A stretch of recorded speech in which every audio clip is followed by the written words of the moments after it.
ये चीज़ डेवलप नहीं हुई है। वन वाले चक्कर में इतना बड़ा पाकिस्तान का नुकसान हुआ है, अभी तक हो रहा है, अभी तक हो रहा है, क्योंकि मुल्लाओं को हैंड ओवर कर दिया गया है Pakistan. Pakistan has been handed over to the मुल्लास।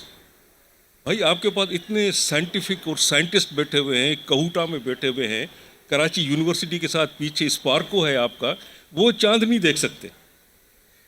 वो चांद देखकर आपको नहीं बता सकते कि चांद देखा गया, ईद होगी नहीं होगी। मुल्ला बैठेगा दूरबीन लगा के, वो हबीब बैंक के प्लाजा के ऊपर वो चिकन और मटन खाएगा बैठ के।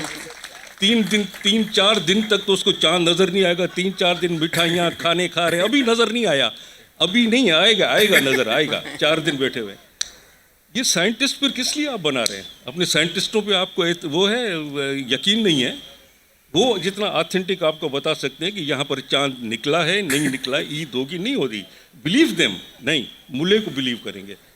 Pakistan has been handed over to the mullah, और जब तक मुल्ले के चुंगल से पाकिस्तान नहीं निकलेगा, पाकिस्तान का इसी तरह नुकसान होगा।